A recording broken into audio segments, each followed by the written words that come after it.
देखते हैं कि हम लोग किस तरह से ड्रीम वीवर के अंदर डिफरेंट टेबल्स जो हैं उनको अपेयर करवा सकते हैं, या किस तरह से ड्रीम वीवर के अंदर हम लोग टेबल्स इंसर्ट करवा सकते हैं। टेबल्स सबसे पहले तो देखते हैं कि HTML के अंदर टेबल्स होते क्या हैं। टेबल्स हम लोग के पास एक इम्पॉर्टेंट टैग है HTML के अंदर। टेबल जो है उसके कंसिस्ट होते हैं रोज एंड कॉलम्स। हम लोग के पास 3 मेन एलिमेंट्स होते हैं HTML के अंदर टेबल्स बनाने के लिए। वो होते हैं टेबल का tag TR, table row, TD, table cell. Table बताता है कि ये टेबल है, TR के बाद TR टैग बताता है कि ये टेबल की रो है या इस रो।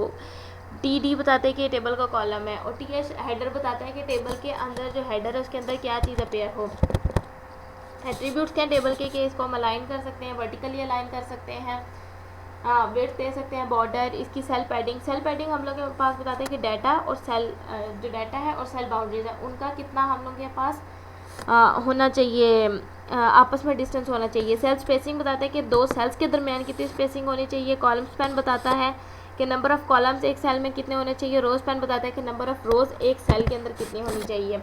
अब ये जो कुछ छोटी एग्जांपल्स है टेबल के टैग की, जैसे विड्थ 90%, बॉर्डर 1, बैकग्राउंड कलर, इस तरह से। सबसे पहले देखते हैं कि ड्रीम वीवर के अंदर हम लोग किस तरह से टेबल को इम्बेड करवा सकते हैं। उसी तरह से राइट साइड पे जाएँ तो इंसर्ट का पैनल है। अगर आप लोग के राइट साइड पे इंसर्ट का पैनल नहीं है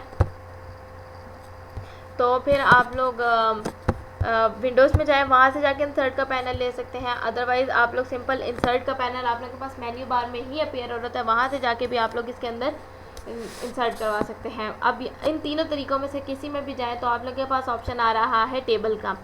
इंसर्ट के मेन्यू में जाए तो आप लोगों को उसकी शॉर्टकट की भी बता रहे हैं कि कंट्रोल ऑल्ट और टी की प्रेस करने से कंट्रोल ऑल्ट एंड टी आप लोगों के पास टेबल इंसर्ट होगा। इसी तरह से इंसर्ट के पैनल में जाए तो यहाँ पे भी हम लोग के पास 4th ऑप्शन है टेबल की।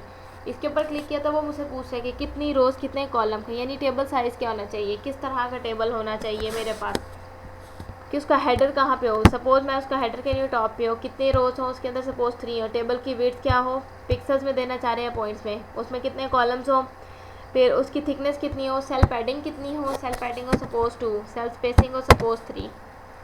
ठीक है, कोई कैप्शन टेबल के ऊपर देना चाहती हूँ, माई FIRST माई फर्स्ट टेबल। ठीक है, ओके किया तो जिस रिस्पेक्टिव उसके ऊपर मैं कर रही थी मेरे पास वहाँ पे एक टेबल क्रिएट हो गया, जैसा कि आप लोगों को नज़र भी आ रहा होगा। अगर मैं इसके कोडिंग व्यू में जाऊँ तो ये देखें मेरे पास एक टेबल अपेयर हो गया है। ये एक टेबल है, ये उसके रिस्पेक्टिव बिहाइंड कोडिंग है जो हम लोगों ने ड्रैग एंड ड्रॉप करके यहाँ पे प्लेस किया है कि उसकी विड्थ कितनी है, उसकी बॉर्डर, उसकी सेल स्पेसिंग, सेल पैडिंग, फिर कैप्शन मैंने दिया है, फिर सपोज़ उसके कॉलम 1 के अंदर, कॉलम 2 के अंदर, कॉलम 3 के अंदर। अब हम देखते हैं स्प्लिट में जाके कि टेबल अपेयर कहाँ हुआ है। ये मेरे पास वो टेबल अपेयर हो रहा है उस जगह पे जहाँ पे मैं इसको करवाना चाह रही हूँ, या जहाँ पे मैं इसको करवाना चाह रही हूँ। इसके बाद है मेरे पास कि मैं किस तरह से इसके अंदर टेबुलर डाटा इंपोर्ट करवा सकती हूँ। मैं उसी तरह फाइल के मेन्यू में गई, वहाँ पे इंपोर्ट में गई तो वहाँ पे मेरे पास आ रहा है कि इनके इसको टेबुलर डाटा इंपोर्ट करवाना चाह रही हूँ।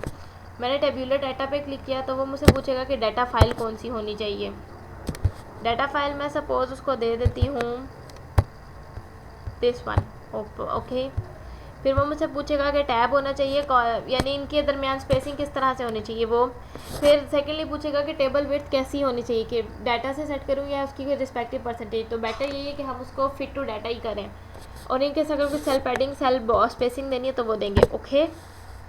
ओके किया तो मेरे पास जो मैंने टेबुलर डाटा सेलेक्ट किया था वो मेरे पास इसके अंदर एम्बेड हो जाएगा, जो मुझे इसकी रिस्पेक्टिव चीज़ें बता रहा होगा। इसके बाद है कि अगर मैंने टेबल्स को स्टाइलाइज करना है CSS के थ्रू, मैंने अपने टेबल पे क्लिक किया और इसके CSS डिज़ाइनर भी गई, तो मैं एक तरीका यहाँ से इसको स्टाइलाइज कर सकती हूँ।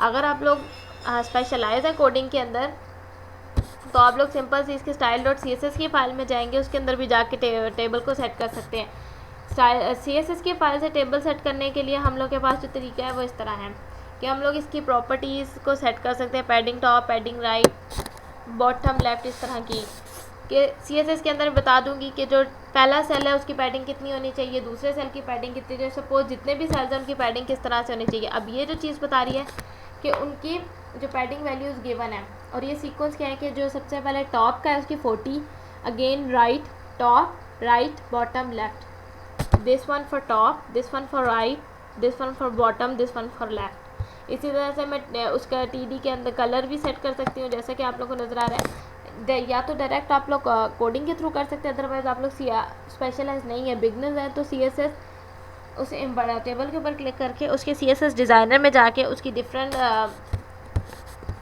कर सकते हैं। जिस तरह कि मैंने अपने इस टेबल को क्लिक किया, CSS डिज़ाइनर में जाके इनकेस अगर मैंने इसकी कोई कोडिंग सेट करनी है, तो जितनी स्टाइलिंग बेटर होगी, जितनी स्टाइलिंग अच्छी होगी, उतनी हम लोग के पास टेबल की रीडेबिलिटी एनहांस होगी और इंक्रीज़ होगी। तो अब हमने ये भी सीख लिया कि किस तरह से हम टेबल इंपोर्ट कर सकते हैं, किस तरह से टेबुलर डाटा को हम लोग इंपोर्ट करवा सकते हैं, और CSS के थ्रू किस तरह से अपने टेबल्स को की रीडेबिलिटी इंक्रीज़ कर सकते हैं, और किस तरह से अपने टेबल्स की हम लोग स्टाइलिंग कर सकते हैं using CSS files, using property inspector, CSS designer, और डायरेक्ट ही कोडिंग के थ्रू किस तरह से टेबल्स की CSS स्टाइलिंग कर सकते हैं हम लोग। इस चैप्टर में हमने ये सब कुछ सीखा।